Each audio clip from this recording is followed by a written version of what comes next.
Hello. Oh, we fine. Okay, cool. Well, welcome, ladies and gentlemen. This is. It says the cast is on the screen. Not quite correct. But yes, we're here. It is the final show match before the Manta Cup kicks off for the fourth time in its existence this weekend. I am joined by Dasa, and we are covering a pretty interesting matchup here today.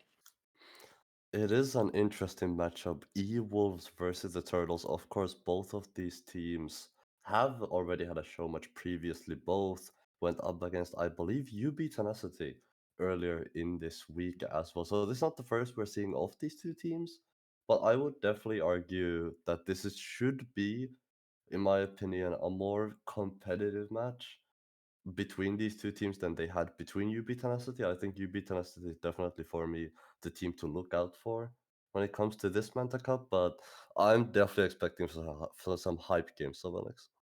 Yeah, I'm super excited. I think there's a few recognizable names here, along with some new faces for some of us. I think uh, there is going to be a feature of Lena and Christian. Me and you, we cast the SLE together as well, and they are two players that have a lot of experience in that sense. But talk to me more about their opponents because they're not a team that I'm too familiar with, and maybe you can fill in some info on that one. Yeah, so it is gonna be Lena, like you said, playing for the E-Wolves alongside Wishy, but on the other side, on the side of the Turtles, there is a couple of names that I do recognize. Of course, like I said, I did see both of these teams already play earlier this week, but of course, the big name for me that I recognize from the SLE side of things as well is Robbery on the side of the Turtles, and I think for me, I'm expecting when it comes to sort of champions that these players like to pull, it is the Wukong that sort of last time at least was sort of the standout pick and the one we saw coming out of Robbery, and we saw him be really comfortable on it as well. And this is a man that I think for me performs when you put him on a carry jungler, something like a Wukong, something that he can truly carry with and really do damage and make plays, instead of something more facilitating like a Ivern, for example, which we did see him on earlier this week, and it didn't look too good for just overall the team sort of and how the team worked together around it. So I'm expecting it to for Robbery to be on a carry jungler. I think carry junglers are really exciting to watch as well. So it should be really good games. And coming on the other side, like you said, a couple of favorable names on the side of Ewolves as well. Overall, what do you think is gonna be our sort of matchup of today to look out for? Uh, I mean, personally, I'm. I mean, well, with the current meta right now, you can essentially play through basically every lane. I think there's strengths in bot lane, there's strengths in top lane, and there's strengths in mid lane. Um, but I'm really interested to see how the mid lane goes because I think this is a position that in 2023 at the start of the year it was seen as it kind of being it was put into this dog roll position, and then with kind of melee mid laners taking control midway through the year, and then towards the tail end of the year that's where majors kind of came back into it, but not at the cost of how strong melee champions are. Like things like Silas and Yone are still good, but things like Orianna and Syndra have come back into the meta. So there's a lot of variations of picks then that you can do, and you can draft around these picks. And I'm kind of keen to see how the mid lane matchup goes in that sense. Yeah, mid lane is always an exciting role as well, being able to influence like everything around you, being in the middle of the map. But already on our way into draft, you can see the first bans coming through already. Rakan Hecarim for the side of the Turtles. On the other side, gonna be the Evelyn being taken away. And again, not a surprise at all. I was already talking about Robbery on a carry jungler. Evelyn definitely is a carry jungler, a big assassin and a really big threat as well if it's something you're not really used to playing against. And Evelyn, not seeing a whole lot of her in meta means that sometimes when she gets picked, you just forget that she exists until she slams her keys on your forehead, you disappear off the map, and then you're like, oh, that champion. Yeah, exactly. Evelyn, very big cheesy champion in solo queue. And actually, fun fact, I think LEC wise, if we are aware of any of the pro teams, Selfmade was a big Evelyn player when he was on Fnatic, and just random information here. I think no one else on the team wanted him to play except for Nemesis, even though they had some beef on that roster. So is viable, and I'm assuming someone on Turtles is a specialist, as Aphelios is going to get B1 tier for them. Yeah, not really a surprise here. Ophelio, such a versatile champion.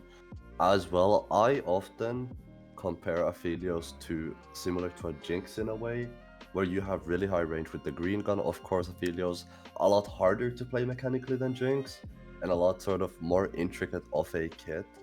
Well, I'm not at all surprised that they do put so much priority on that AD carry, considering how important it is, especially nowadays.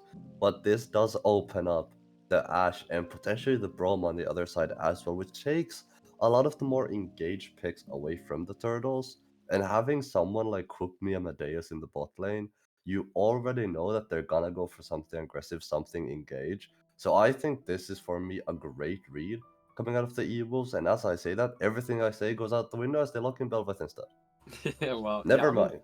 I mean, the thing about Belbeth is I feel like it increased in so much priority over the course of the World Championships this year, and it's carried on its power.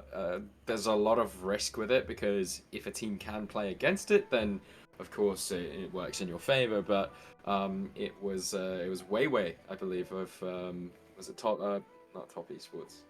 What are they called? I know what you're talking about, but I don't know the team. Weibo. It's Weibo. Yeah. Yeah. It's way of Weibo, who kind of showed how powerful this champion can be if played to the correct degree and maximum efficiency. So I can understand why potentially they threw out the game plan to make sure that they got their hands on the Belveth, but it does get responded to with a Nocturne and an RA. There is a Nocturne. Fun fact, I know because I looked this up yesterday, Belveth happens to be the highest win rate jungler, at least as of yesterday, this patch, so definitely a good power pick in its own right. Like you said, the Nocturne on the other side, alongside the Ari, which opens up great potential past level 6 to make plays on the side of the Turtles once the Spirit Rush and Paranoia both come into play. But it'll be interesting for me to see what they answer on the other side, considering both Syndra and Orianna are being banned away, but you do see the Braum lock, and they want to make sure they get that before it does get banned away by the Turtles. But Sovanex, is there any obvious bans you're sort of looking at here for either side? Well, I think with Ari locked in and Nocturne being the jungle as well, there's a lot of mid lane picks here that you can go for as a counter. I know Lina operates very favorably towards the control mages here. With Oriana and Syndra banned, there are things like the Victor, which is a fantastic pick into the Ahri. It's one of Ahri's worst matchups. I don't know if there are any Azir players on the board, but Azir can be locked in as well into the Ahri. But obviously, there are even assassin options. Things like the Silas right now on the side of E-Wolves looks pretty decent. The matchup in mid lane for the Silas is good. You can take the Oriole, you can take the Nocturne, turn off the lights. And I'm assuming that with the team composition that Turtles are going, they need to be drafting some frontline engage setup right now because Nocturne solo engage, not the best scenario. And Aphelios, in order to do what Aphelios does best, needs frontline and engage in front of him to facilitate him.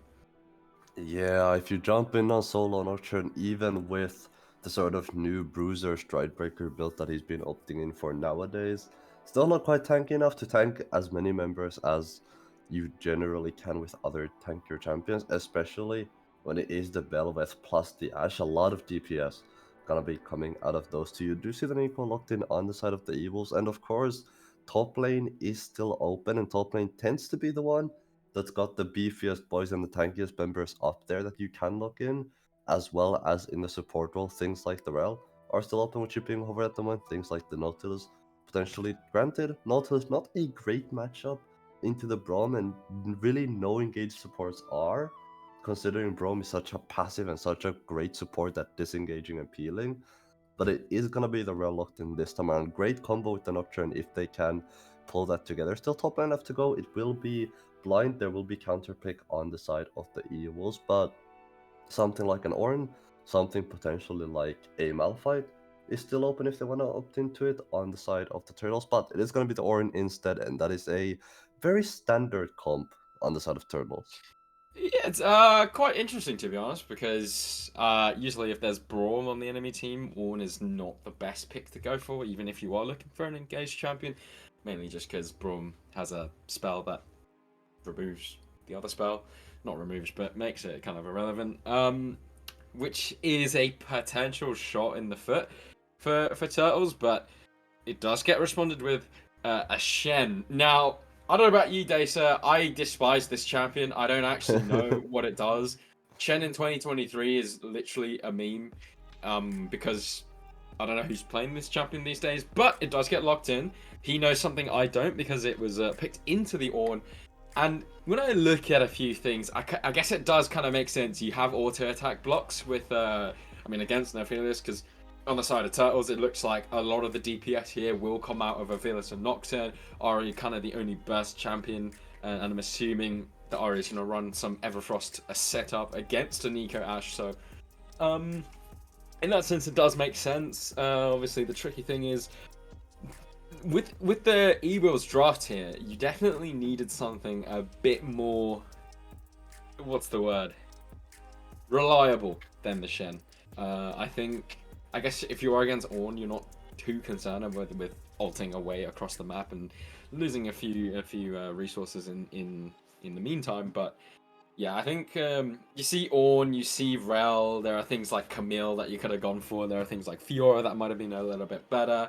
But obviously, as I said, it's probably a comfort pick. It's probably a matchup that has been picked here due to previous experience of the player that I am not aware of. So, I'm looking forward to see a Shannon competitive, because I can't actually remember the last time I have seen this champion.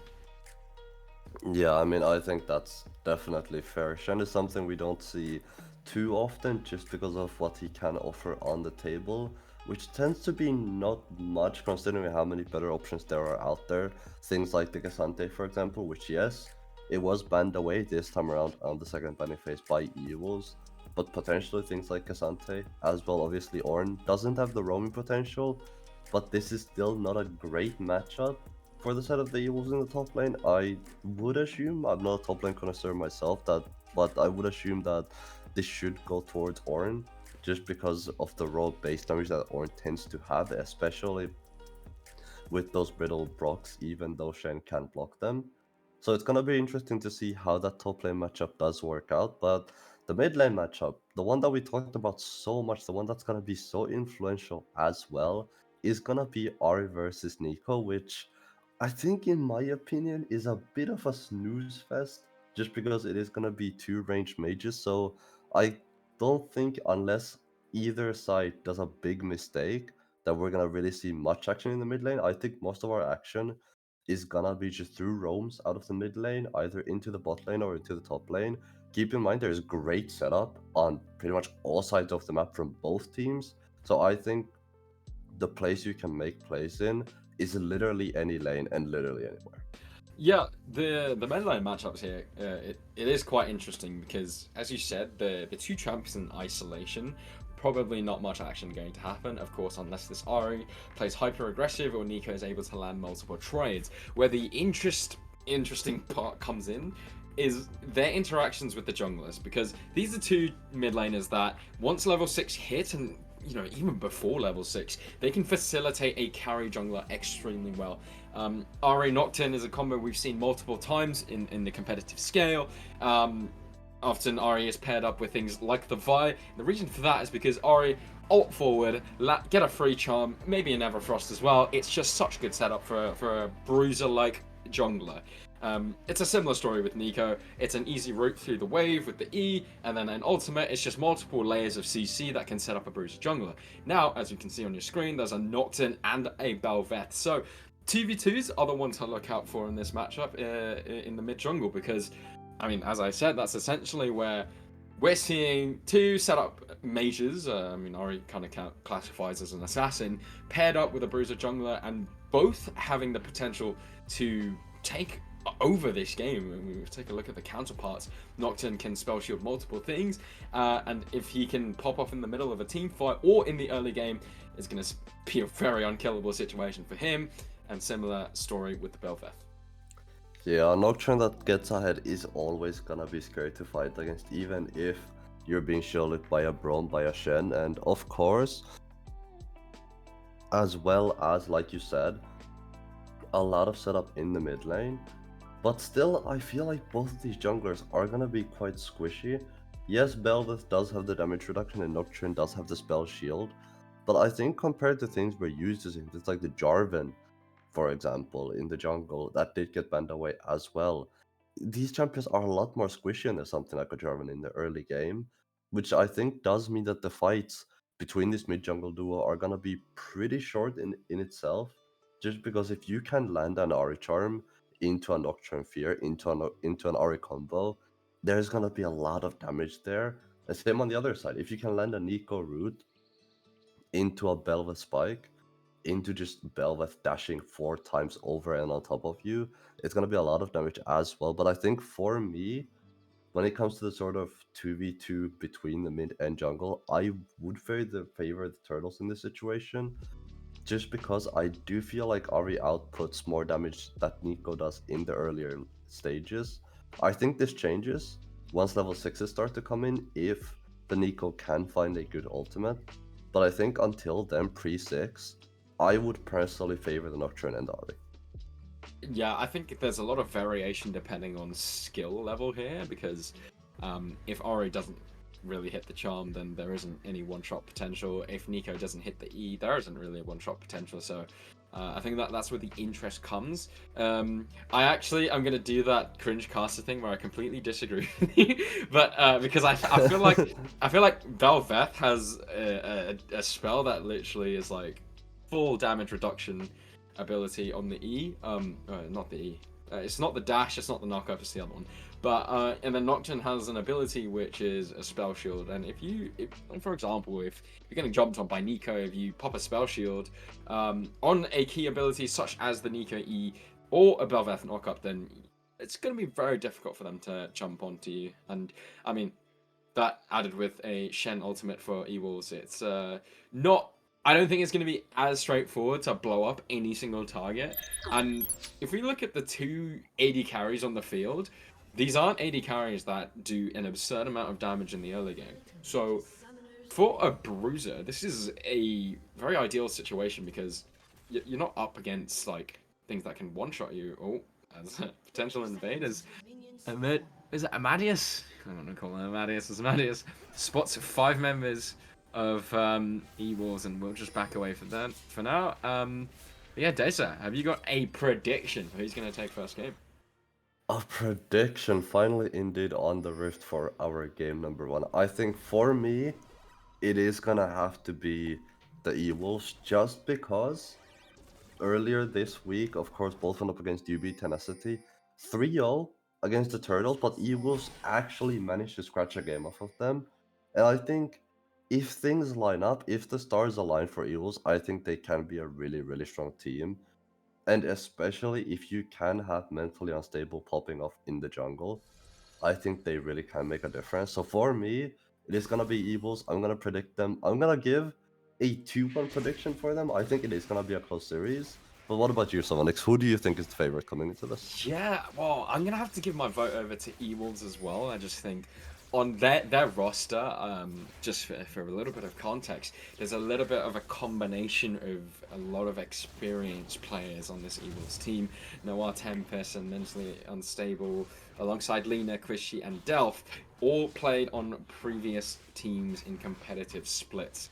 I believe Lena and Delph were teammates in Wacky Wraiths before. Quishy, Mentally Unstable, teammate in BLM. I believe Noah Tempest was the top laner before K's Maze was Wacky Race, something. I might be wrong on that, but yeah, a lot of experience on that side, and I suspect they will have a lot more confidence to carry over this game. Yeah, I'm expecting so as well. Already seeing the push coming in the bot lane, all that potential gank in the top lane. Mentally unstable is going to arrive into the top lane, and Canix, he is on the wrong side of the net, as it's just going to be the jump forward, mentally unstable, getting first blood on the Belveth. Already a gank in the top lane, mentally unstable, getting himself onto the table, so to speak, early on. And you can see as well just Canix mismanaging the wave a little bit, not being able to crash it in time, especially when your jungler is passing towards the bot side of the map. But a great response coming out of the Nocturne here. In the bot side, jungle is going to be able to take away a blue, but potentially look into a gank into the bot lane if he doesn't get spotted out, but it does seem like there is no ward as well, so there's a potential play here if he does want to make it. Yeah, potential play, and with one jungler already making the first blood happen for his team, maybe something that the Nocturne will look to respond with, but instead, we'll just continue with the clear, as on my screen so far, I'm seeing big lane dominance coming out from E-Wolves. There's leads pretty much everywhere except for top lane, but you are a Shen and you have just set up first blood for your Belveth, so God lead isn't massive, but considering the time of the game, they're quite far ahead if they can keep this up. Yeah, the Shen might be a little bit behind, but like you said, it's not really the end of the world for him. Like, I think it's going to be completely fine being a little bit behind, especially in a matchup like this, where he's not really expected to win it whatsoever. You can see him struggling a little bit in the top lane health pool, a little bit low here as well, but I think he is just looking to get level 6. I think he is just looking to scale, and once that Stand United comes online, really just looking to help out his team. But again, just the bot lane pressure coming through here. This time a ward to spot out Hubkin before he manages to enter the bot lane. A potential recall cancel here as well out of Delph, which is great movement out of the support of the Evils coming on through. But midway as well, I expect really no action until we get these level 6s in, and then the roams can start. But so far, no jungle attention either from either of these junglers. Yep. I mean, I guess they're possibly waiting for the level 6 from the Nico and the Ari, because I think with Nocturne, you aren't looking to do much until you have the paranoia. Ganking is very difficult without it. It's possible, but it is difficult.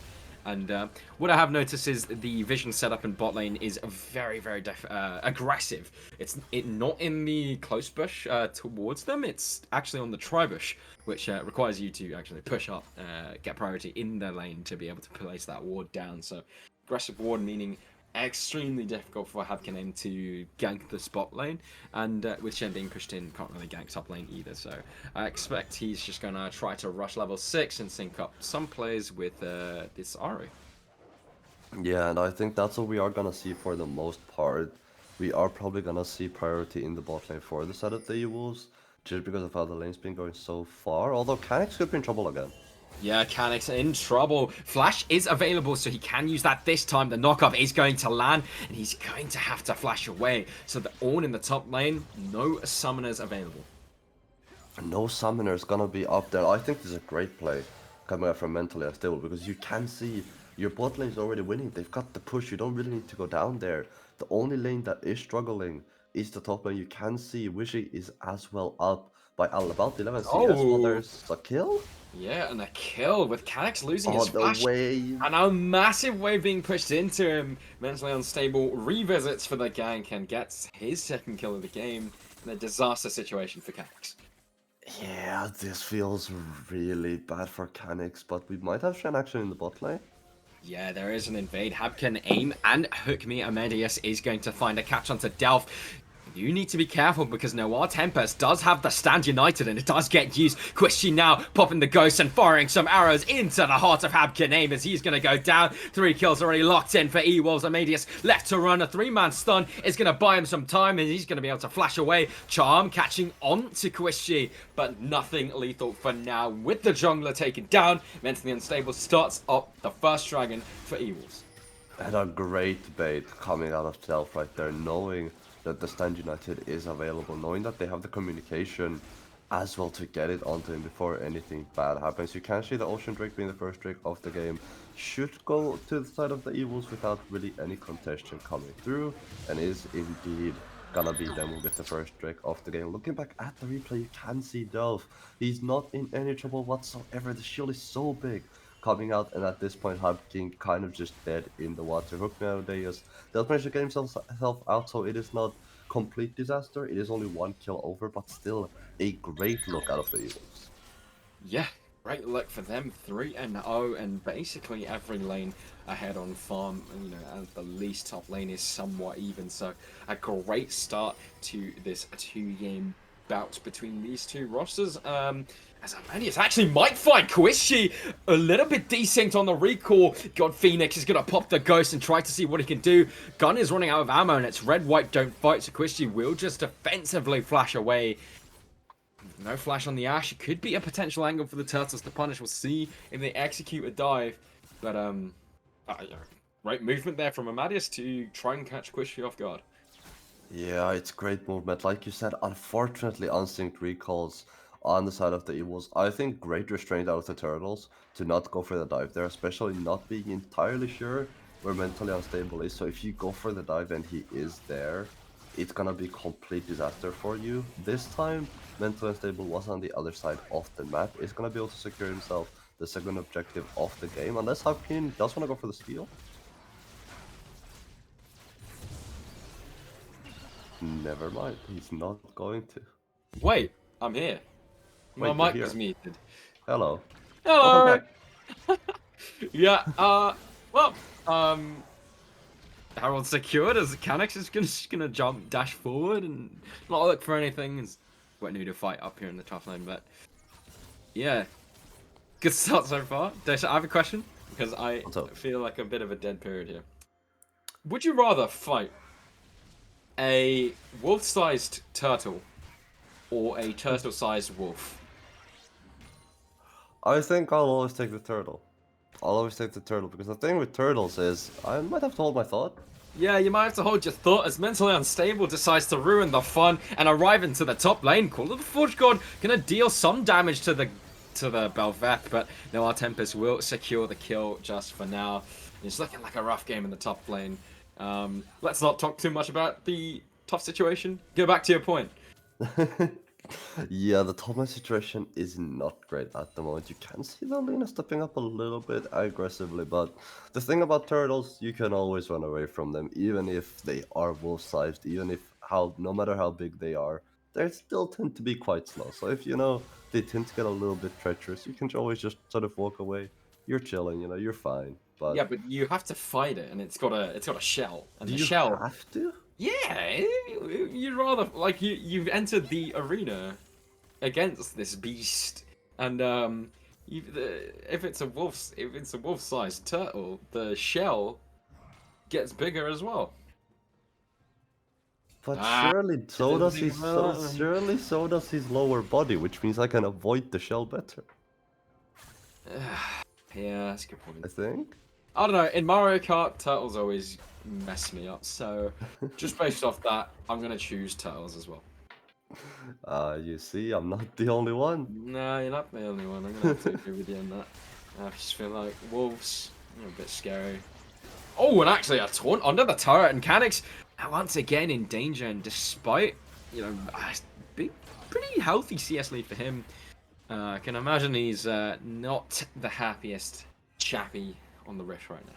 As he is getting ganked again, Canix now does have flash, so will have to flash away from the W, but I feel like his flash has not been up for more than maybe 30 seconds.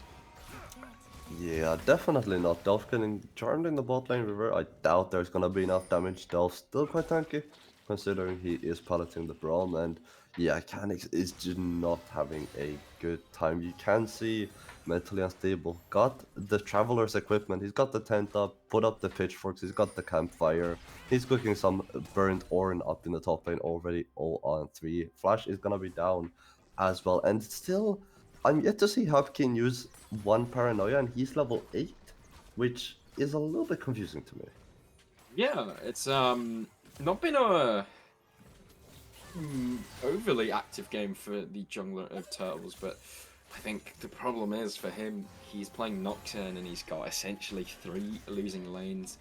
Very tricky situation here as Amadeus might look to take matters in his own hands as the Magnet Storm does come down. Mentally unstable, right place, right time. Gonna land the knockoff into the rail. No flash available means you get locked up and taken down. Mentally unstable goes onto a killing spree. Moonlight Vigil only onto one and not doing lethal enough damage. But look on your screens because Noir Tempest had just got solo killed, and here comes the paranoia. That's what we've been waiting for. 12 minutes into the game, and that's going to be one paranoia, one kill. Unfortunately, it does get traded as the Herald gonna secure some plates, and well, oh, Delphish just gonna flash forward onto Phoenix, going to set up another kill for the Belveth. 5-0.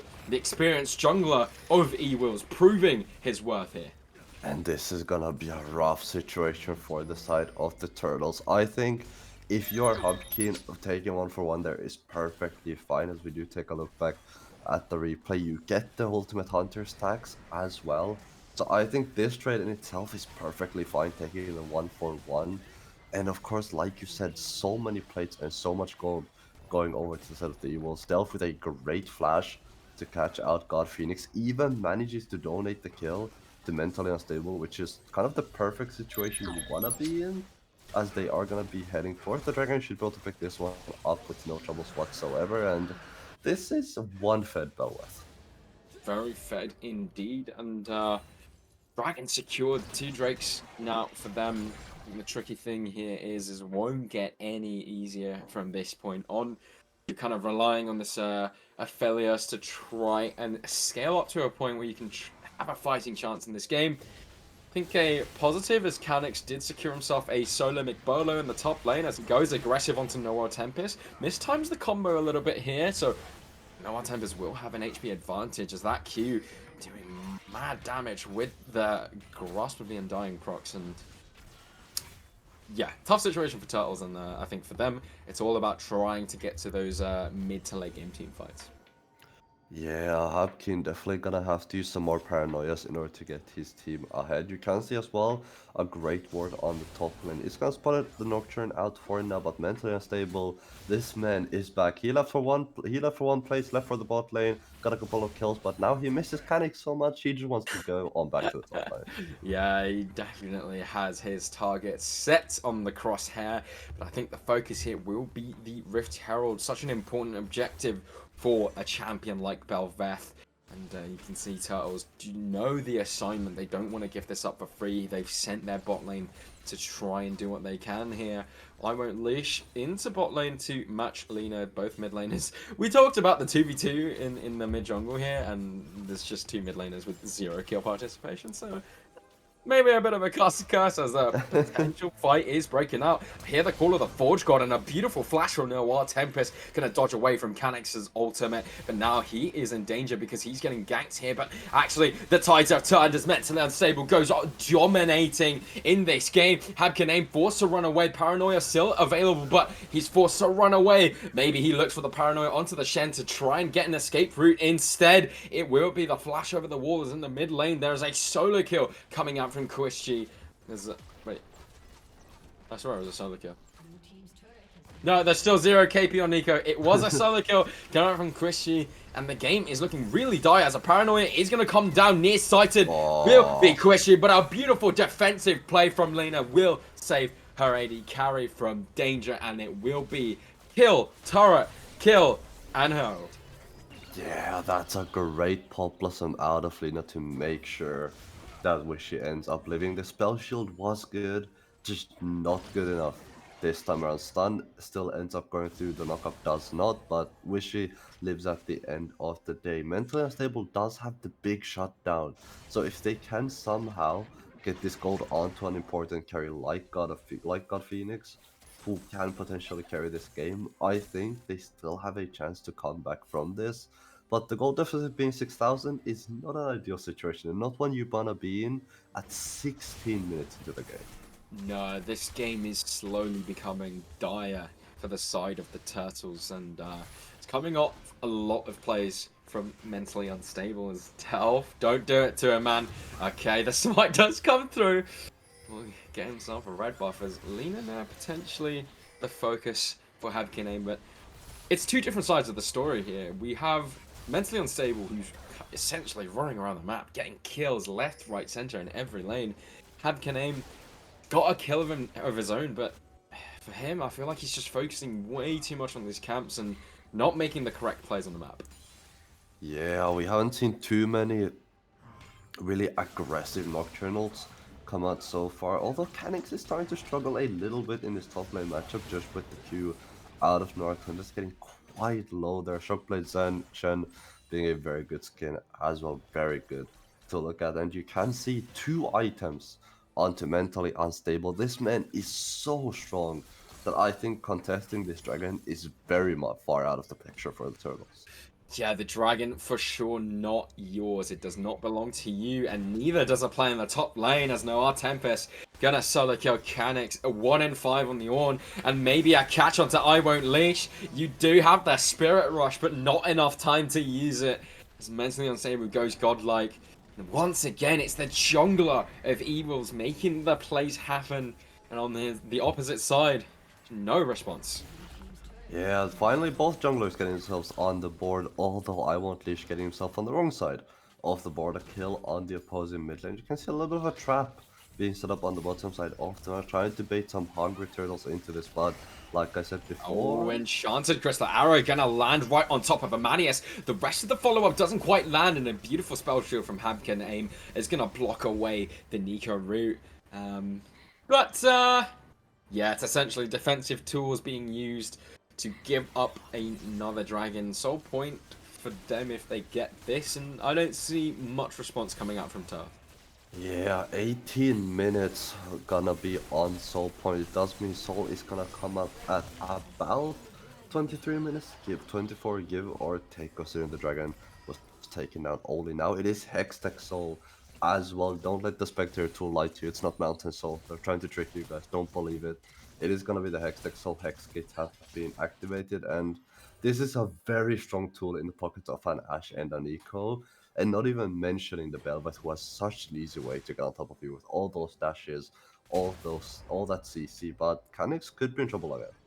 Yeah, could be in trouble because guess who's back? It is indeed Mentally Unstable. Is your flash up, Mr. Canix? Because you might have to use it once again. He is actually going to survive just for now without using it, as Amadius did arrive to provide some support. And with it being close to the enemy turret, they will prevent any further endeavors, but instead Noir Tempest turns the tide with a beautiful taunt landing on top of Canix, and the Call of the Forge God is going to knock up too, and Noir Tempest might be falling down. The Ignite tips away the Shen. I Won't Leash has now arrived. This is a massive shutdown if they can secure it. Paranoia gets used right on top of Mentally Unstable. He is close to that turret. We'll see if he can survive, and instead it will be a big shutdown into the hands of I Won't Leash. Chrissy does pick off Canix on the backside. One stack of Spirit Rush available, and it does get used to go behind Dove and find a catch onto Kuishi. The stun is gonna Leash gets another kill, but a Pop Blossom and Lena arriving will spell the end of your life for Habkin Aim. I Won't Leash landing another beautiful charm, but that's gonna be the end of the fight. And considering the state of the game, I think Turtles, you will be happy with this exchange.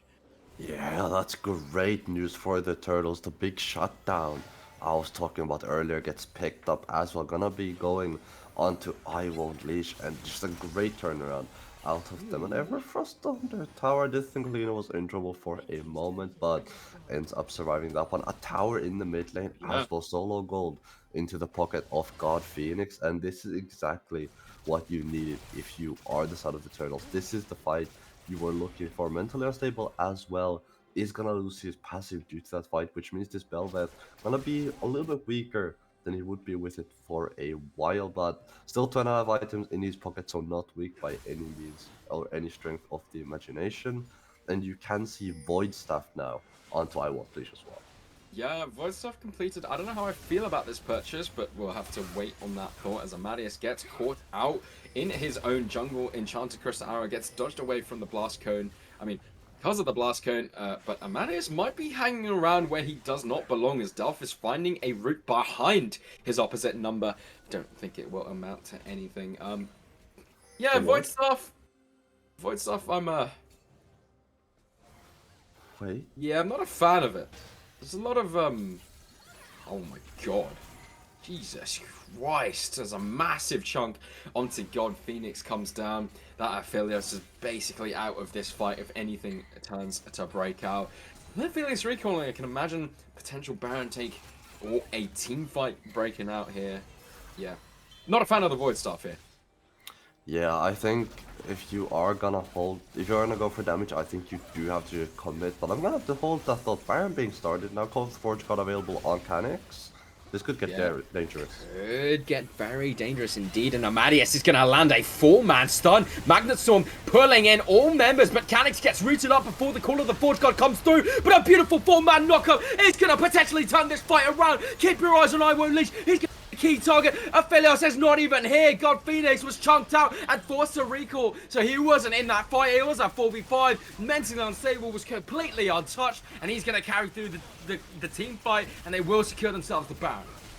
And Canix with a great knockup before he ends up falling right there. A beautiful combo alving out of the turtle. So Amadeus also doing a great job with that Vexus Storm of his. It is going to be Baron secured here for the side of the Evils, but taking a look back at the fight, you can just see the engage from Amadeus is so damn good here. He knocks up absolutely everybody. Canix also with a great follow-up right out of the darkness with the Paranoia. Stand United onto Wishy, trying to keep him alive, but I Won't Leash ends up taking him out. Still not enough to win the team fight on their own, but the Turtles are starting to show signs of life. They are starting to show that they can take some of these fights head on and still take out some of the members on the other side. But like you said, God Phoenix not in that fight, ended up getting himself chunked out, which means it was a 45 at the end of the day. Yeah, and a charm is going to land onto the back line of Evils, but Mentally Unstable will just remove Amadeus from the game as well, there's a potential breakout here. It's called the Forge God is not available for the side of Turtles, but look at Habkaname doing what he can in the enemy backline, doesn't even get Questy. God Phoenix, you're not playing Malphite? Why are you frontlining as he's going to get taken down by Lina? Call of the Forge God finally back up, but not up to be used as he gets CC'd before he can pull the trigger. And instead, will completely sweep the floor with Turtles in that fight after a series of closer fights. And yep, that's Hextech Soul for them. It is Hextech Soul. Take a look at the replay as well. You can see the catch was very early on onto Amadeus. One of those big engaged tools and big combo with the Paranoia. You can see though how much damage Habkaname can do in the backline. Almost ends up taking up Wishibat, just not having quite enough damage. Now got Phoenix left onto his own devices. Ends up just getting taken on out. Canix, a great stop there coming in from Mentally Unstable to make sure the Call of the Forge God doesn't actually come out with the second cast. So well played out of the Belveth, but you can see the side of the Evils trying to give a little bit of string over to the Turtles, giving them a couple of fights here and there, and then just completely slamming the door on their face.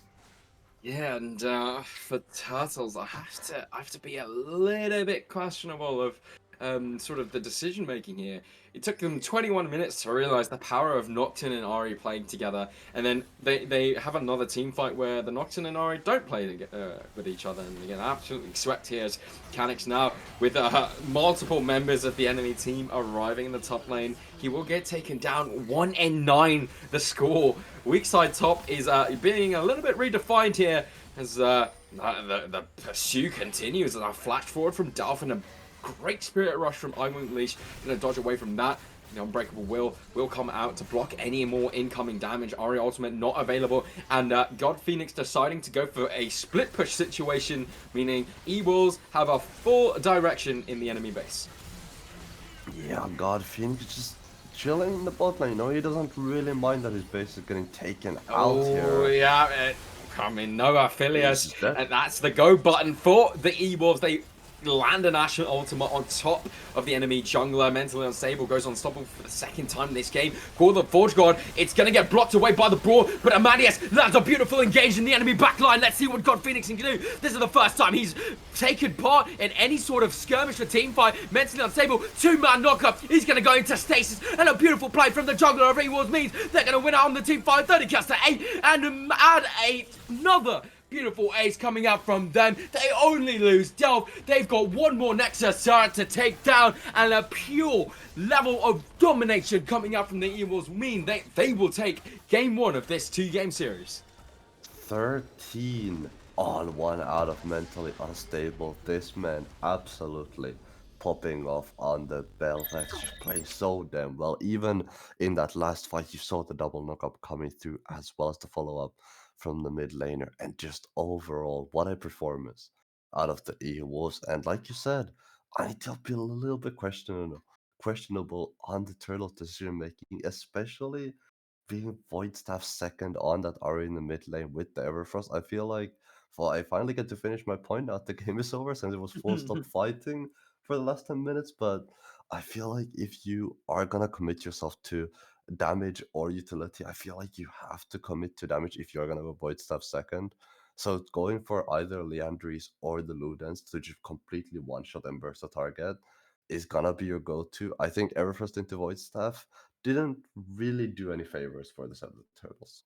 Yeah, I think Void Staff is a good item into tanks, but it's only really valuable if the enemy builds magic resist. The way the magic pen works on that item, it's percentage magic penetration. So essentially, I think at the time of the game, I don't think anyone had MR. So, you've essentially picked up a massive amount of shutdowns. You got the shutdown onto the Belveth, and you've committed it to around 65 AP, I think is what Void Staff gives you, which is not what you want. Void Staff second is often something that you go if you think you can get to that third item, and if you feel like at some point throughout the mid game that the tanks are going to start stacking some MR. But I think there you just straight up go Rabadons, or if you really want to avoid having to spend that much money, you can go for something like, I don't know, Shadow Flame, or what's that item called? Horizon Focus. That's a popular item on Ari. But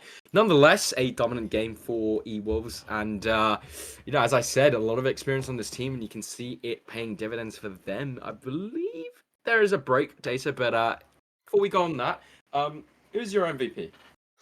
I mean, I think my MVP is gonna have to be mentally unstable. I think it was a great game out the Belveth and Canix not having a fun time in the top lane. I think, like you said it yourself, redefining what it really means to be weak side, and mentally unstable just absolutely burning the Flash time and time again. And even in those team fights, I feel I played them really, really well. And being as fed as he was, of course, did give away his shutdown once, but after he died once, he was like, all right, that's it. No more dying for me. Ends up almost having a perfect game for himself. And I think Wishy as well did pretty good at staying alive, especially against the Nocturne Ari, which is not the easiest job in the world. Granted, the side of the Turtles didn't, in my opinion, use it to its full flexibility that we are used to seeing. But still, I think it is going to be mentally unstable, my MVP. Honorable mention is gonna go to Wishy. But do you think you agree with me, or would you put your crown on somebody else for this game? No, not really. I think I kind of asked the question to check if anyone was mentally stable, because Oh mentally my god. unstable. Clearly, the MVP of that game. I don't think there's any question about it. I think, for Turtles next game. I mean, it's a show match, so it's not that big of a deal. But I think for next game, the main focus for them is like, if you've picked a strong, I don't know, pairing 2v2, whatever, somewhere to play for that. For clearing is often very ineffective. So, yeah, I'd like to see a little bit more activity coming out from them. But do we have a break? Or yeah, we got a break. Nice. So we'll be back in a bit. Don't go anywhere. Game 2 will be coming soon.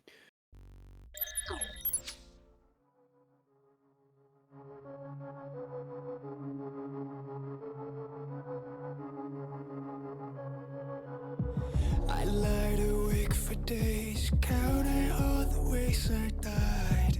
Everything I couldn't save, buried down, still half alive. It's got me crawling in my skin, but no one's coming out to hold me close. Pouring out the gasoline, yeah, I've been making friends with all these girls, and I got nothing left to lose. Fight to the future. Fight to the future.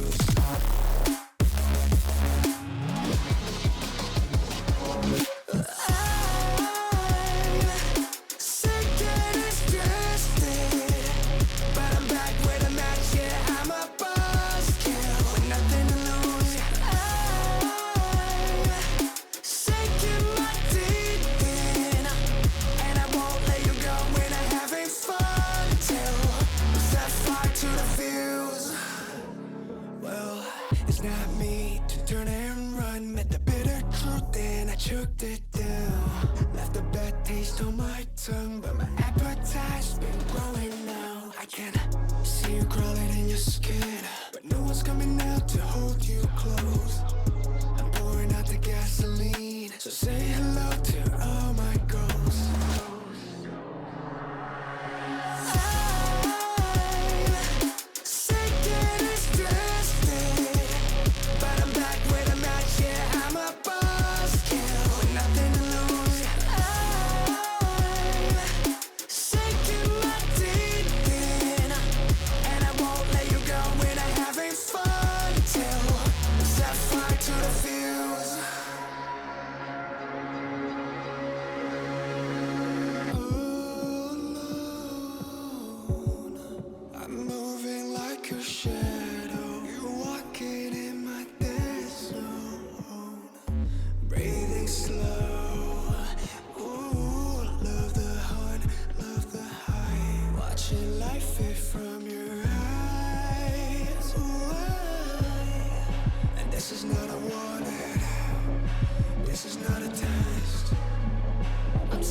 Welcome back, ladies and gentlemen. We have returned with the final show match before the Manta Cup kicks off this weekend. And 1-0 for E-Wolves. We are in the Game 2 draft. This will be the final game of this two-game series.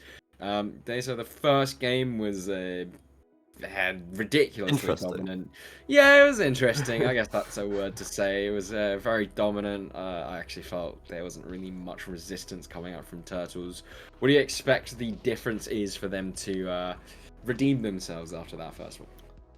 Well, we did get some backsider or outsider information during the break, so to speak. I do believe Robbery is back in the jungle for the Turtles for this game, so I think that should bolster up their chances, so to speak, to potentially take a game here. We of course do already see the balance changing a little bit for the side of the Evils. We do see the monkey being taken away, which is something I spoke about earlier as well, being one of Robbery's star champions, in my opinion. So it is good to see that there is a little bit of a shakeup in the Evils preparation when it does come to the second match of this show match. But Syndra is gonna be left open, which tells me he's gonna get first pick on the side of the Eagles and a power pick at that as well. Yep. I think last game, Lena was more of a defensive tool than an aggressive one, as the mentally unstable kind of just took over the game. And with Syndra not banned out as it was in the first one, Lena will get her hands on a very big comfort pick for her, as it will be responded with an RA. A decent showing for the mid laner of Turtles, but it wasn't quite enough. Not enough sync with the jungler. But with Robbery returning on the field, it might be a different situation, as we'll see where it gets locked in pairing with the Ari. Personally, not my favorite matchup for Ari. I think Syndra is quite favored in this situation. It's a skill matchup, so we'll see how that turns out as Aphelios gets locked in once again.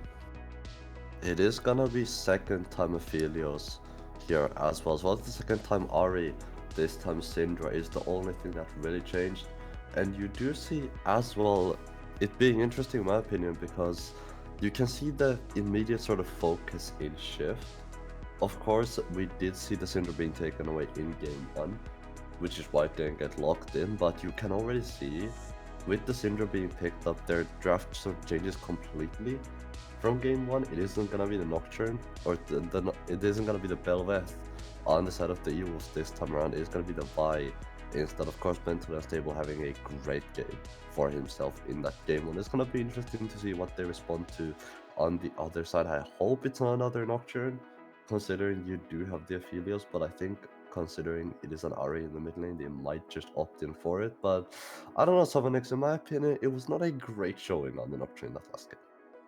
Yeah, it was a tricky one for the jungler of Turtles, but if he is a substitute player, it does definitely make sense that there's not much synergy or teamwork between the two players. Instead, it will be the Maokai locked in, and it's a very different look now this time around. It will be Robbery, a very experienced jungler, reached the heights of the SLE finals last split, and I think, well, draft-wise, this is actually a much better look, because champion like Maokai can facilitate Aphelios and Ori a little bit better than a full clearing Nocturne. So this time around, it will be a much stronger three pick draft coming out from the Turtles. But E-Wolves, they get themselves a few comfort picks and power picks, as it will be Quishy once again getting his hands on the Ash, and as we already talked about Lena on the Syndra. And Data, for you right now, is there a particular side that you think is winning out on the draft phase? I think there are interesting picks on both sides. I think for me, the Aphelios, and especially seeing the high prio towards it in this series, is really, really interesting, considering this isn't a champion that nowadays we see too often, just because Ash is a pretty big counter to most things in the bot lane at the moment. But for me, the most interesting pick so far has been the Vi Syndra, a great mid-jungle matchup on the side of the Wolves. I think it gives you great power, especially once you get to level 6 Cease and Desist into the Unleashed power, into the Scatter, is something that is really, really tough to get away from. Granted, it is gonna be easier for the Turtles with having a mobile mage in the mid lane, something like the Ari. But even pre-6, I think if you can give some attention to the mid lane, the Syndra can really, really run away with this game if there's a couple of early kills.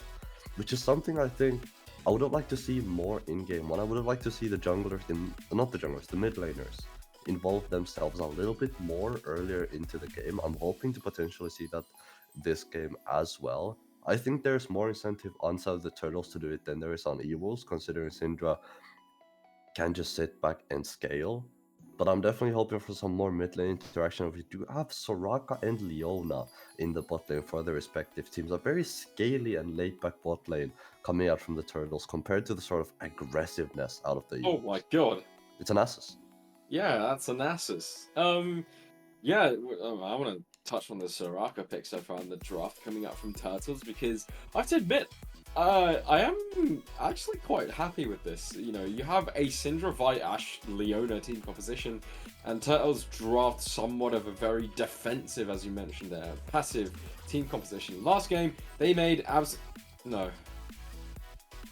Okay. Anyway, last game they made absolutely no proactive plays, but they had a team composition where you kind of needed to make proactive plays. This time around, they read the analysis from the first one. They take more of a passive stance on how they want to play this one out. And what this essentially means is that, well, Alawi doesn't really help the case here, but what Evils do is that they run forward. You have a draft here which you can kind of allow them to run forward.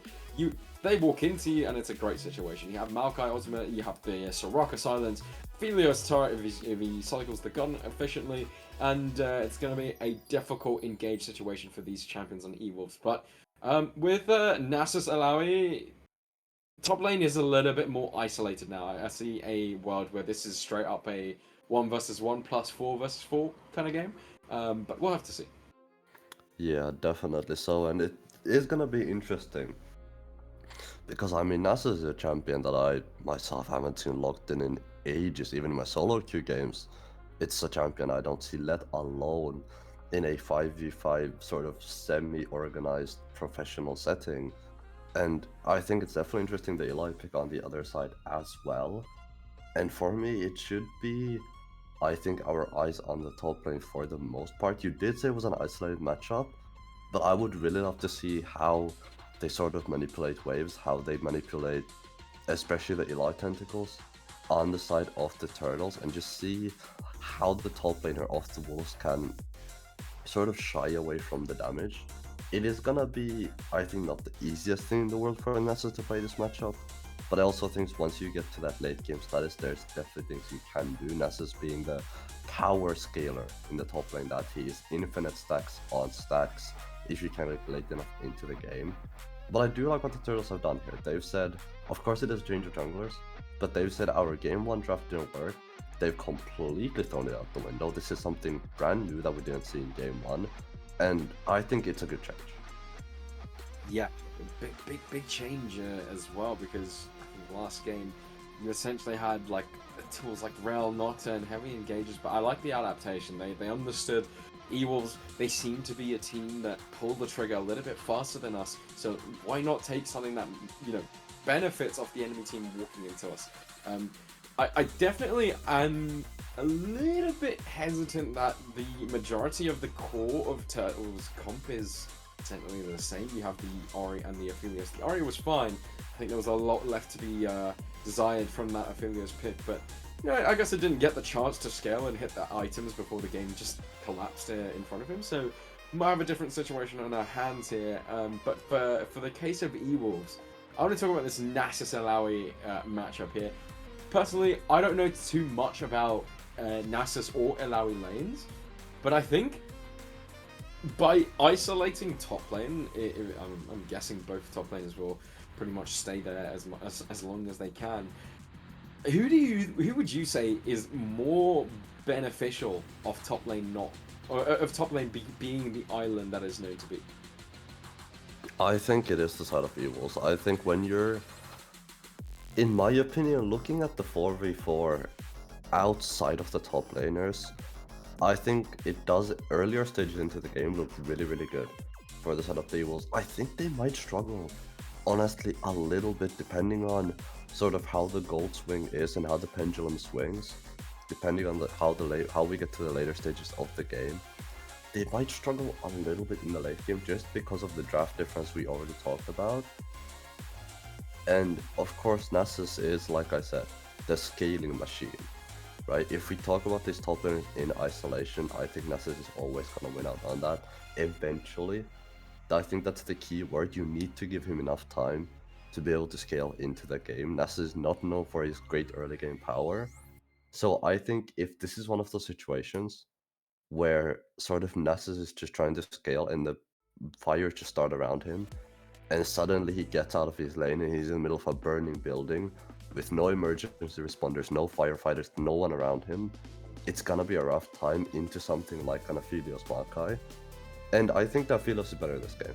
Aphelios is a champion that really enjoys being run into, especially when you have the red-white. You can really just sort of peel yourself back. And this is exactly the draft difference we talked about already. The side of the turtles want to run back, they want to play these fights really slow. It is kind of strange to me that they don't draft any bigger range than they did. Of course, you have Aphelios' green gun, but I think it's not ideal to really have the green gun in team fights. So I think overall, it's two really, really interesting comps, but it'll be interesting to see how the game plays out, especially considering how the game 1 played out. I think I'm still gonna have to favor the Evils on this one, just due to how the first game went. Yeah, yeah, I think that's a great piece of analysis there because, well, Vi is a champion that doesn't enjoy the game too much if there's a Soraka on the other side. Of course, you do have that full engage, but you can just get instantly silenced if the E comes out at a perfect timing sort of situation. But yeah, I agree with you on the prediction side of things. I just think there's just too much experience on the side of E-Wolves, and we saw it last game. There's a lot of fundamentals that seem to be missing coming out from the Turtles squad. Of course, there is that aspect of there was a field player or jungler in their case.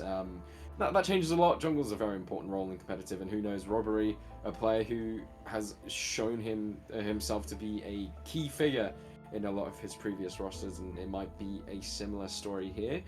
Is on a Maokai, and despite it being a tank, is very, very impactful in the game. Things like calls or plays, sapling placements even, makes it very, very difficult if you do that correctly. But, I mean, off the back of last game, I think what I do want to see more is a little bit more activity in the mid lane. It's a similar story here. The 2v2 coming out from both teams is very, very powerful, and it's very, very opposite. It's almost like a rock paper scissors situation here. It's like you've got one full engage, absolutely send it 2v2 in the mid jungle for E-Wolves, and on the side of Turtles, as much as you can full on send it, it's a little bit more of a slower situation. You are comfortable waiting for the opponent to pull the trigger first and responding in reaction to their play. So that's something to look out for. But is there a matchup that you are most interested in? I think for me, it is gonna be based on what we saw in game 1, the bot lane matchup.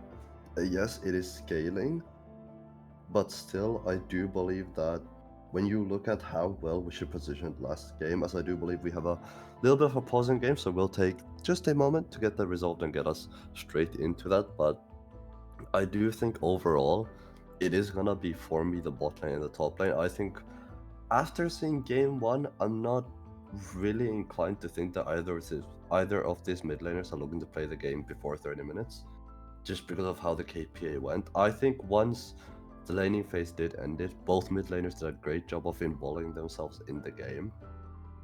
But I think we need to see that a little bit earlier. I think we need to see that a little bit earlier on into the game for me to really think that this mid lane is gonna be worth looking at.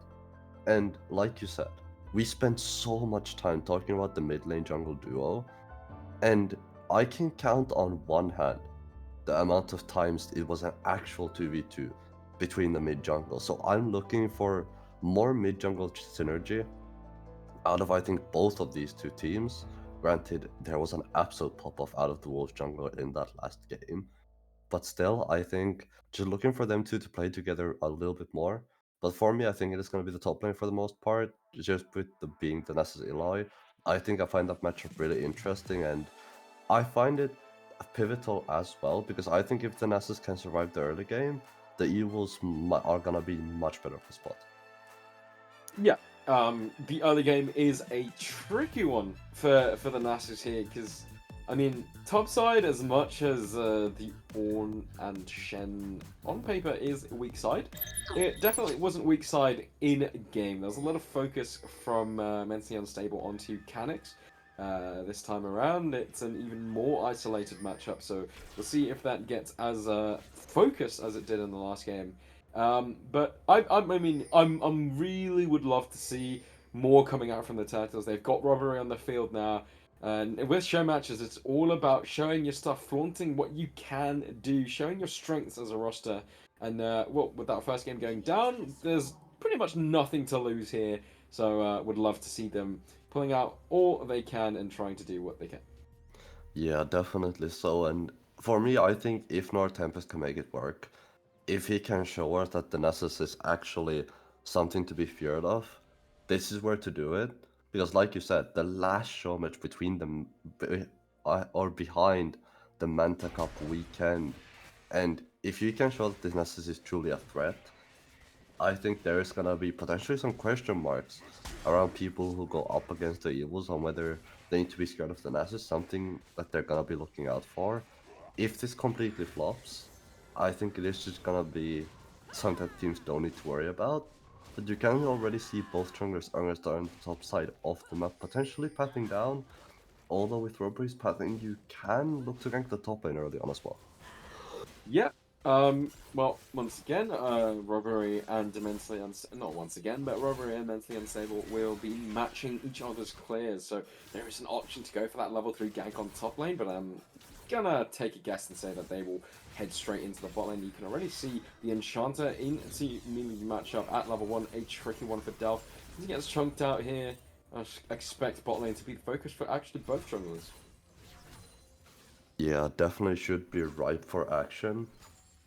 And you can see as well, Mentally Unstable is a little bit quicker in that clear than Robbery is. Robbery a little bit behind for the moment. Vice just has so much more damage in that first clear off. He's kind of looked into that bot lane, but you can see as well defensive ward actually coming out from the side of the Evils onto that red buff just because they were worried that Robbery could have potentially been there, but so far Nora Tempest getting chunked a little bit in the top lane as well, and this is sort of what you expect from this matchup.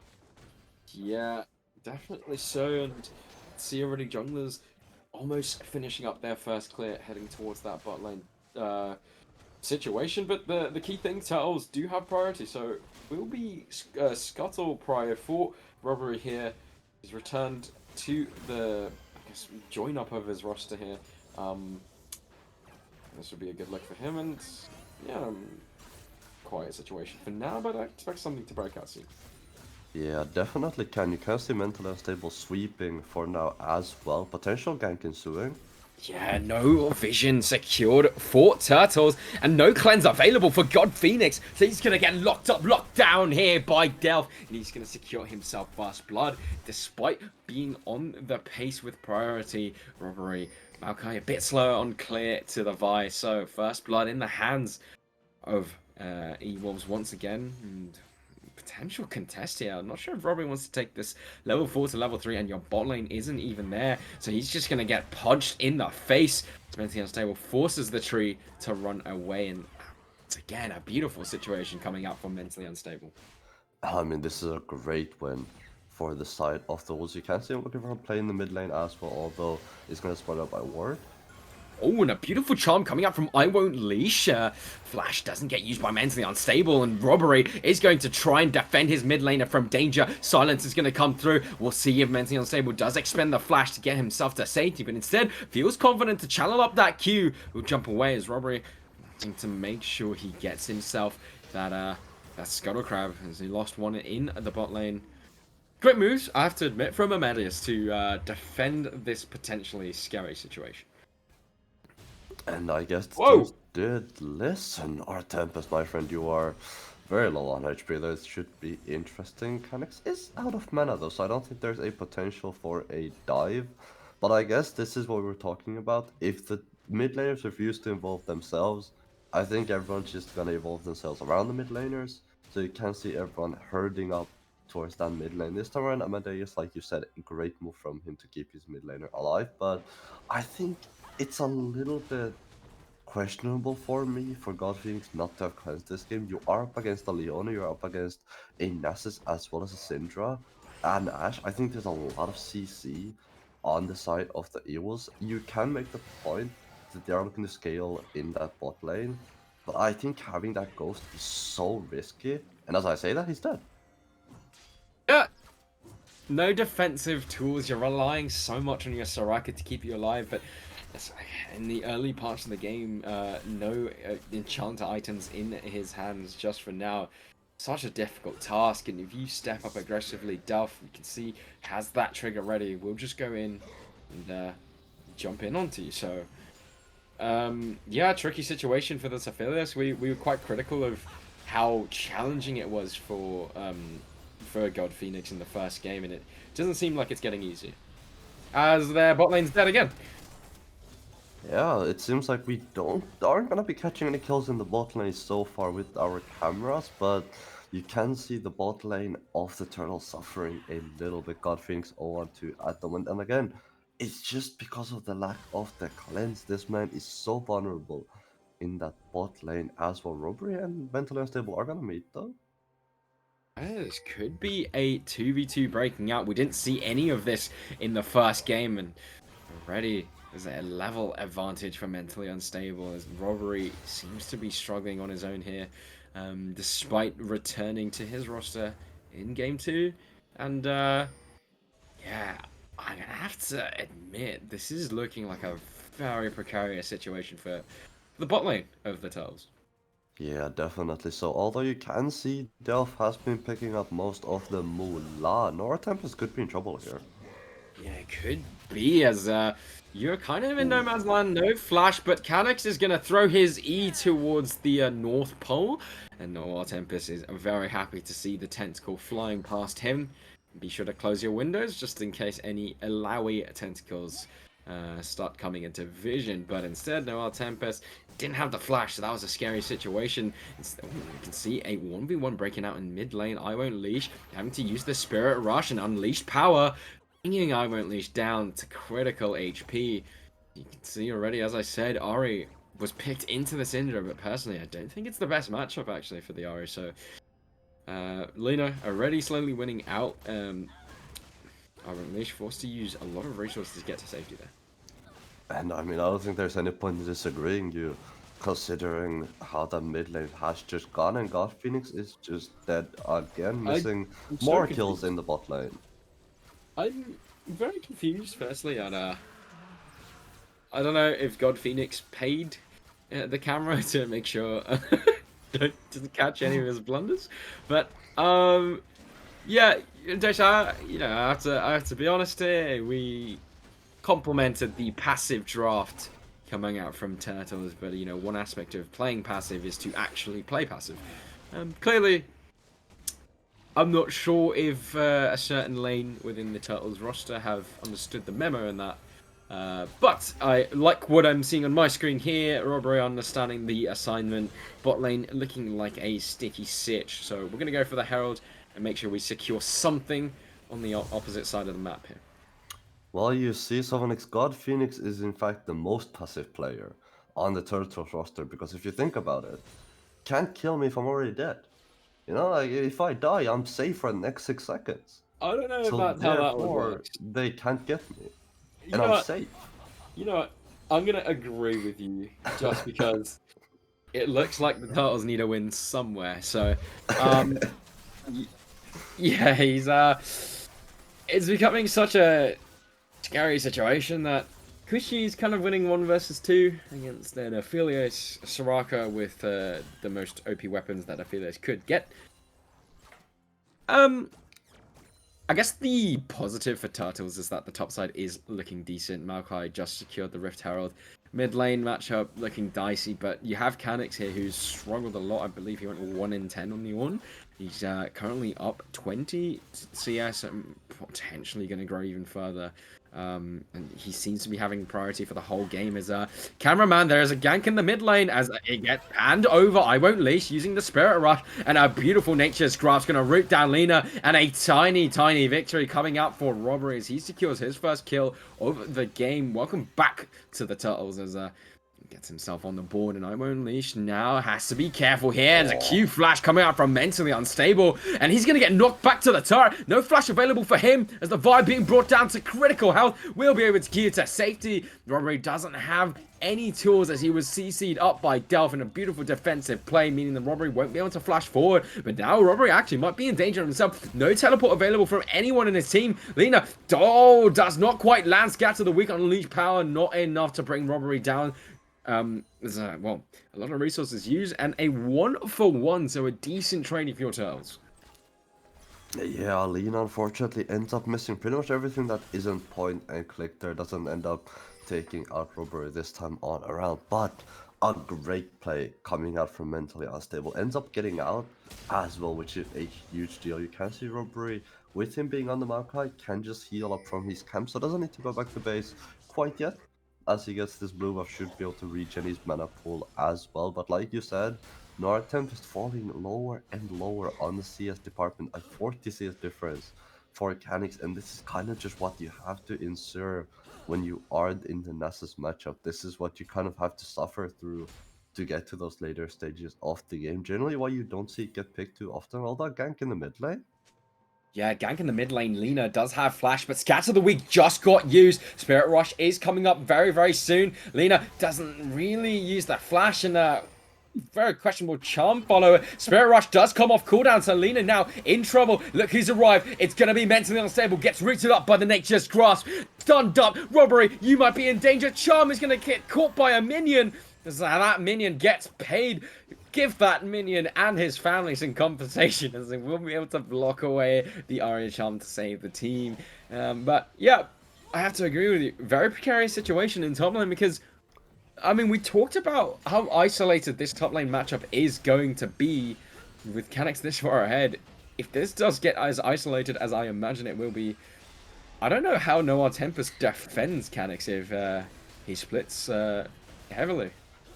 Yeah, so far the tower as well not being the healthiest thing in the world. You can see Canix is gonna be out of mana, so the Unrelenting Assault will relent itself for a little bit, but I do believe Canix, I think for tempo, should just TP back into the lane here.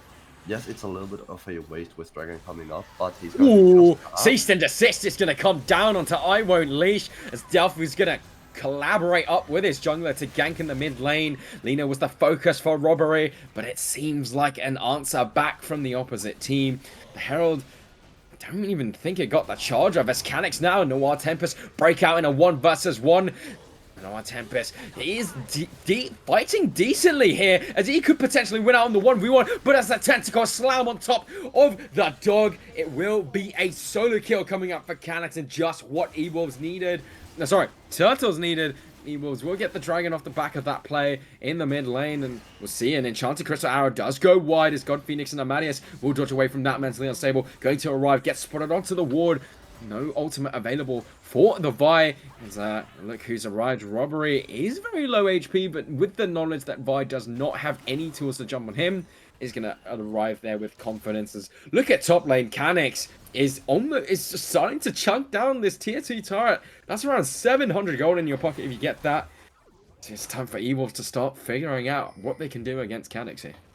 Yeah, it's just the mythic difference coming through in the top lane. You can't see no item or Noir Tempest quite yet, which does mean Canix is gonna win out on that 1v1, at least for the moment. But the CS difference is just so high. I can't get the bot lane though.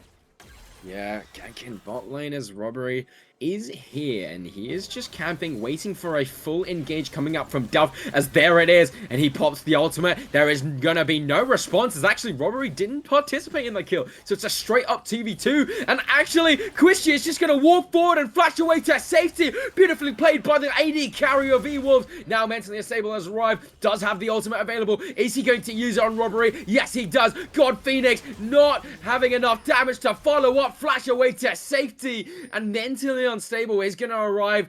I won't leash. I see that he has used the Spirit Rush on the RO, probably defensive, as he got hit up by Lina. Once again, the jungler of E-Wolves seems to just be on the pace at the right place at the right time, but shout outs to Quishy. A very aggressive play benefits him in the bot lane. Yeah, Wishy again making the difference. No Tempest though. Yeah, Noir Tempest once again in danger. Delph is going to land a beautiful solar flare, and that's going to be the no shutdown. How does he not have a shutdown? He's so far ahead. Anyway, kill credit does go over to Delph. Not the ideal situation here. Would have been better in the hands of someone like Noir Tempest or mentally unstable, but you have to be happy with that. Catching the allow in the side lane, and Rift Herald gets started up. Yeah, this is when you need to not push too far, especially when there's a Herald on the map and not a Dragon. The objective on the top side means that a lot of the members on the side of the Turtles or on the side of the E-Wolves are going to be grouping up towards that top lane, potential tier 1 tower in the top lane if they want to contest for it. Keeping mechanics no TP, as you said earlier, but Wishy could be in trouble here. Yeah, Quishy all alone, no flash available. Beautiful flash route up by Robbery, dodging away from the Ashe ultimate. I've seen a team... Wait, what? Hang on a minute, Quishy, you can't be doing that! And he's going to turn around the 1 versus 3 in the bot lane. And that he has left to run. Lina tries to follow through with the flash, waiting for the cooldown. A bit of a whiff on the scatter of the week, so Amadeus will get to safety. But Quishy putting in an MVP performance was taken out of the BLM roster, but shows up big time for E-Wolves. Quishy, he heard my honorable mention of day when it was like, I'll get it this time on around. You can see a great flash start from Robbery, but there is just no damage. God Phoenix just runs away as soon as the TP comes in, refuses to actually play the game, and then just ends up dying right afterwards himself. And you can see a great sidestep coming out from Amadeus right there. So we have a 1v1 in the top lane. Yeah, 1v1 in top lane, and with Divine Sunderer completed, Canucks a lot more difficult now as Noir Tempest has turned the tide in this top lane matchup. 40 CS down, no problem, as he gets a solo kill. I Won't Leash gets a kill onto Delph, so something traded back on the other side. The scary thing is, Quishy had no summoner spells and survived a 1 versus 3. Don't think that spells too much favorable situations for Turtles as Robbery gets hit up by the Scatter of the Weak. Q channeled up, but interrupted by the silence. And you can see here a much closer game, but still dominance coming out from E-Wolves. A much closer game indeed. You can see as well Dragon going to be up and available in about 45 seconds. This time the spectator tool, not lying to you my friends, do not worry, it is the Ocean Soul this time on around. You can see one Dragon of a soul point on the side of the Turtles. Complete objective control for them mechanics.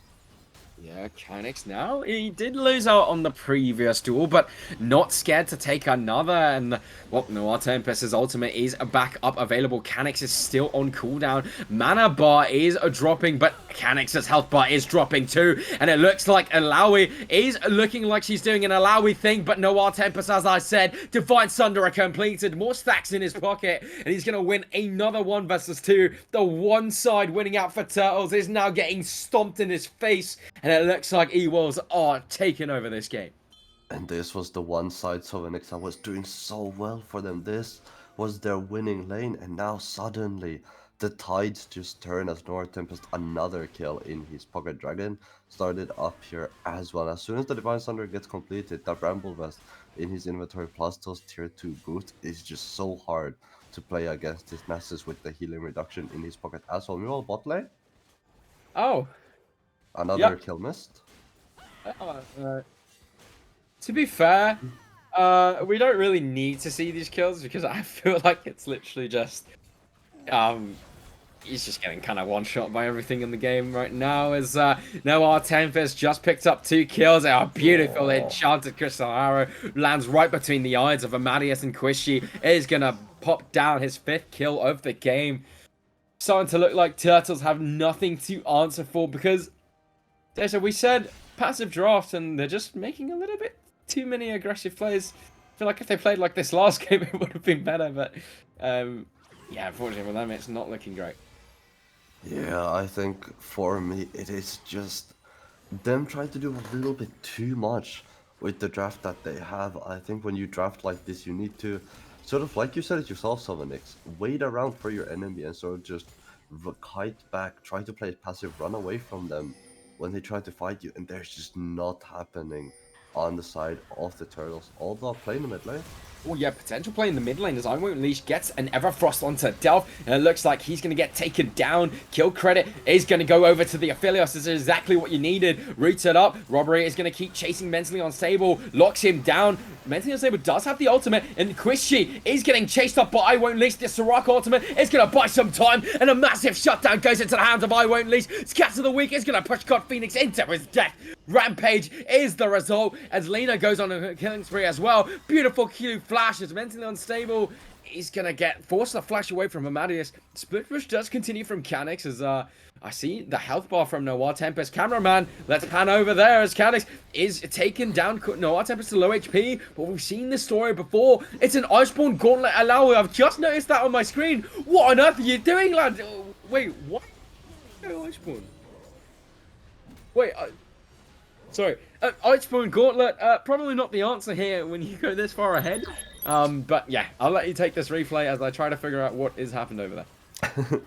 As Summonix is counting the 1s and the 2s, you can see Robbery just ends up getting very low on HP. A great sidestep, by the way, on the charm out of Wishy there. I Won't Leash gets completely turned on. A good flash forward from God Phoenix to secure the kill, but he's just completely stuck between a rock and a hard place, and the rock and the hard place should close in on him like snakes in turmoil. You can see Baron in play as well as Wishy ends up taking the red buff. If I was Robbery, I think this is where I press the FF button and say, let me go to sleep.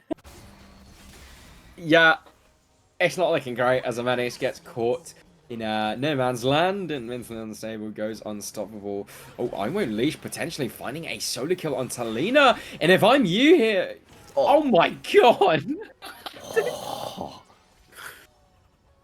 I was gonna say, if I'm you here, wait for the flash cooldown and go for that all in, but well, if Christian's gonna snipe you from across the map, there's not much you can do about it, as Noah Tempest once again gets sold up by Canix, and believe we were allowing here. You want to try and play aggressive, but kind of just died 4 times in a row to your opposite number. Another fight breaking out in the jungle. Delph is going to take down Robbery in this game. It was looking better at the start than the first one, but it's starting to look worse. Yeah, I think this has been... I think it's been a higher start, but a much faster decline for the side of the Turtles. I feel like Canix is a little bit in trouble at TP, though. Yeah, TP is going to come in. That's going to be I Won't Leash, but TPing in that aggressively without the Ari ultimate is a very ill-advised play to make. Now, Canix going to try and see what he can do, but it's an Iceborne Gauntlet Alawi, so he is just going to die without doing any damage. Double kill coming in for Koichi. I Won't Leash, trying to see if he can trade anything back. Surprise, surprise, Ari ultimate only does damage if you dash at your opponents. If you dash out of range, it doesn't kill anyone. Surprise. It's another stomp team fight. Also, surprise, trying not to TP melee range on Ari. Is that what? Potential steal coming out. Robbery does not have ultimate available, and will just have to sadly. Oh my Jesus. Oh gosh. He's dead. It's a little bit rough. Going back to the TP, as well, you know, on the replay you can see the TP into the scatter into pretty much every CC in the world, and Delph just said he's had enough. My silly man come here, ends up 1v1ing the Ari in the sidelines, and I think when you're at the point where you're getting beat by the enemy support, it's a little bit hard. Yeah, no, Leonas aren't really supposed to straight up 1v1 Aries. I mean, obviously it wasn't a 1v1, but yeah, the situation is harsh here. Leona has 5 kills, actually got more kills than Lena. And, tough situation for Turtles, but I mean, it's a show match. You play for fun and see what you can do.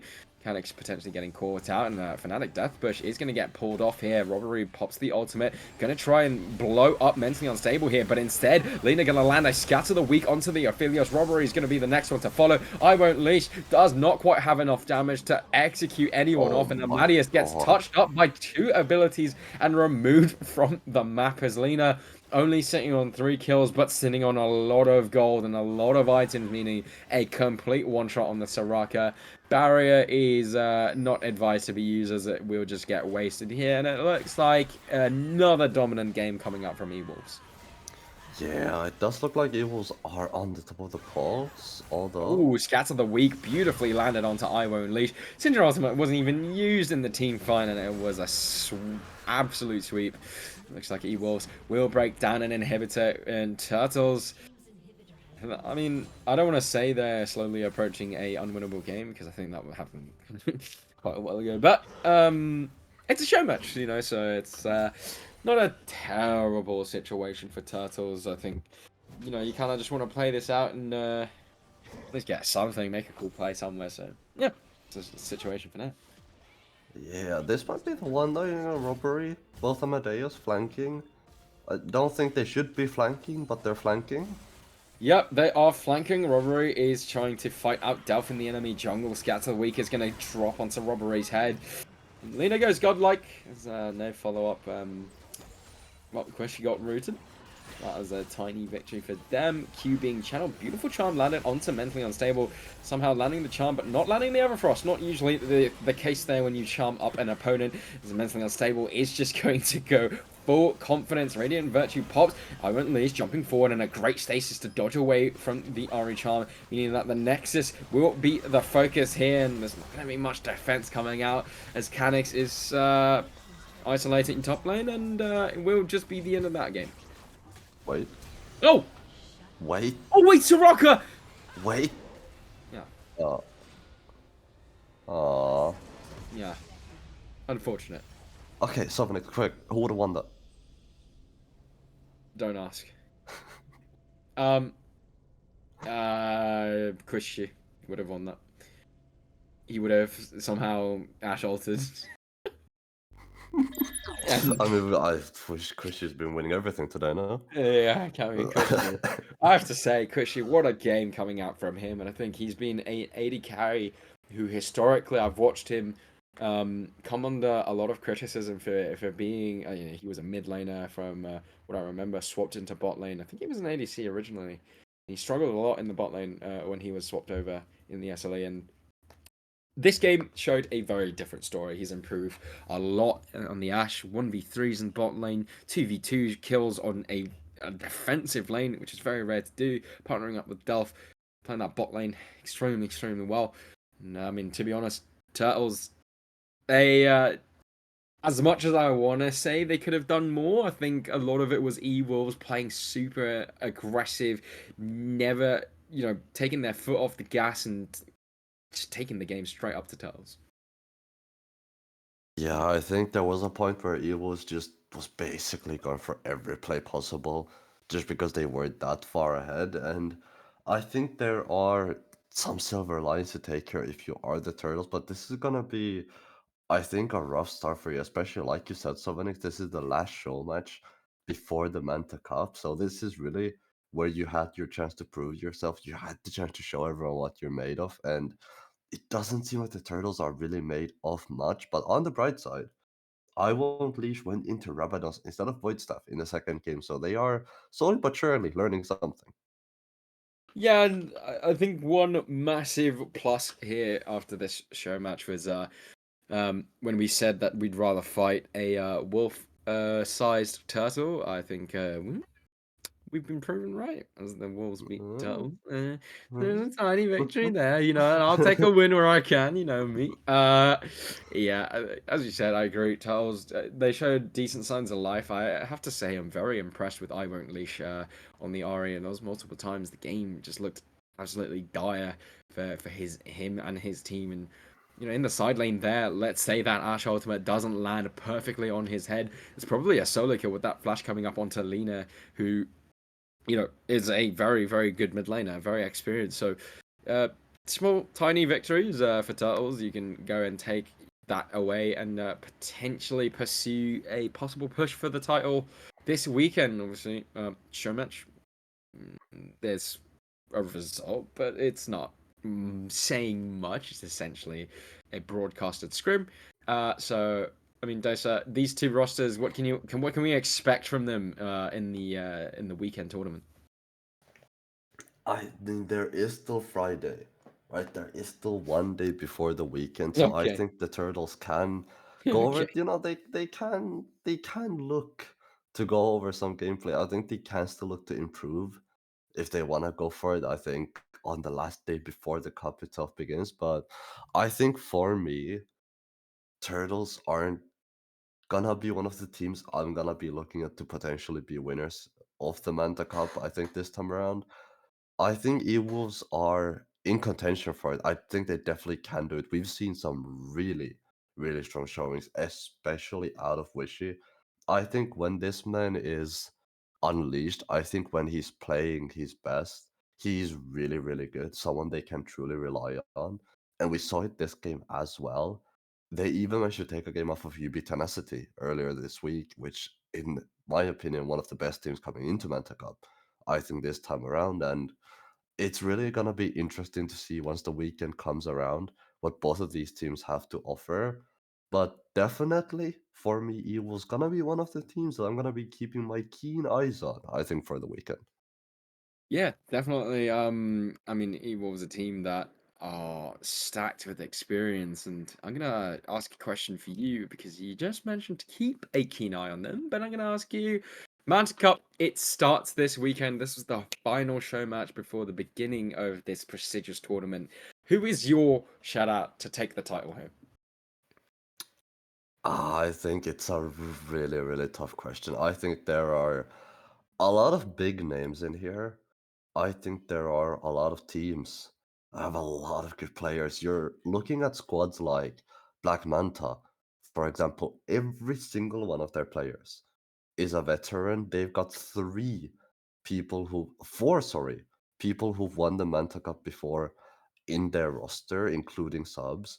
You've got teams like Gucci, who's got people like Algren, Rebreathe, Los Mordorito in the top lane, Jesse as well. And I think there are so many teams who are up for contention. I think there are some surprise teams, people like Evils, who I think have looked pretty decent and have a shot at taking it as well. UB Tenacity has been looking really strong as well. But I think for me, based on what I've seen, based on the teams I've seen play, I think my sort of shout to be the winner of the tournament is gonna be UB Tenacity, just because of how strong they looked earlier on in this week in the show matches, and from what I've been hearing in the scrims as well. But Sovanix, who is your prediction on the Manta Cup winner for this year?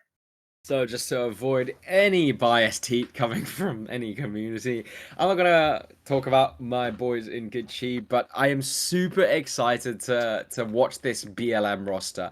The reason being is because this BLM roster, or the previous iteration of this BLM roster, they were able to reach the heights of the SLA finals. As you said, these guys are previous Manta Cup champions. There's so many players here that I have to admit, when it comes to these Discord leagues, you have players like Elrat, even Denza can be talked about. These are some of the strongest players amongst this level of gameplay. I'm also going to throw out Linus's name there. Did not play competitive in the recent split, but a top laner that was feared. He was matching up to some of the best that was available and coming up against him. So one to be feared. And for BLM, you need to watch and be careful of them. I constantly see messages that in split 3 of the SLE they weren't, they reached finals and they weren't that good. That narrative needs to disappear, because they were one of the, in my opinion, actually one of the best like straight up teams that existed within the Discord community leagues. And with an upgraded AD carry, they've got Reaper in, and from the scrims, from what I've heard, from just looking at this guy, he is a straight up upcoming star and someone to look out for. Elrat and Reaper in the bot lane is going to be one to be feared. To keep your eyes out for BLN, as they have my vote. They are the home side team, and I believe that they will take home the title. And I mean, these guys are the guys defending their crown, right? They're the ones, like you said, a bunch of Manta Cup winners. They're gonna be the ones who have them, I think, the most experienced, if I'm not mistaken, the most experienced team. I Yep. think when it comes to the Manta Cup, when it comes to the veteran title, that they carry on so many of their players. And that experience, in my opinion, comes a long way, especially if you start facing some of the more precarious situations, if you start facing some of the more sweatier situations, the more tense, the more pressurized ones, I think that's where the veterancy is really gonna show. That's where it's really gonna prove that these guys have competed in the Manta Cup before, won it before, because they know what it's like to be in that situation and they know how to come out on top of it. Yeah, exactly. And I'm once again, I'm so hyped to see what happens. So much experienced players, and it feels like a combination of a bunch of separate teams that we've seen in the past. So we will discuss this further, because there is a stream tomorrow, a pre-Manta Cup stream to discuss. It's essentially a podcast style stream where myself, Linus will be there, and I believe it will be Gloomy as well. I could be wrong, don't take my word for it, but we are going to be going through the tournament, breaking down each player, each team. I've played in this tournament before. I definitely want to go through a small segment about how grueling this tournament can be. So many games played in a 2-day period. Gets to a point where it's, I remember when we played on that Gucci roster, towards the latter games, we were so tired, to the point where like we weren't even upset when we lost. That's how brutal this tournament can be with the amount of games played in 2 days. So more of that to come tomorrow. It is at 19 CET, so don't miss out. Be there, be square, find out any information you can. And Jason, do you have any closing statements before we close up the stream?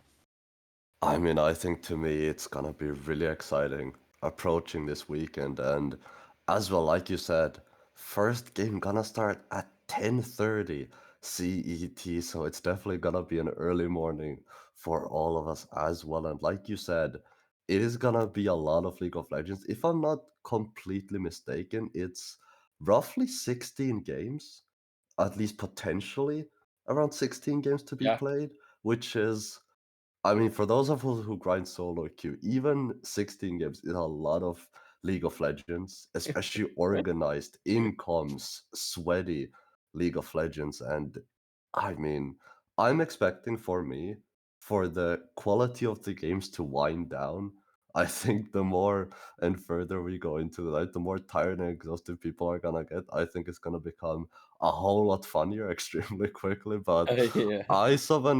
I can't wait for the weekend to arrive. Yeah, I can't wait. And the reason I was laughing is because if anyone checks Elrat's OPGG, you'll see that he's playing 20 games of solo queue a day. So Jesus. I think BLM will be prepped for the endurance side of things. Yeah, I'm super excited. But thank you for joining me on this cast. Congratulations to E-Wolves for winning this show match. Thank you for Pepper for the beautiful production as always. And well, we'll see you over the weekend. Bye.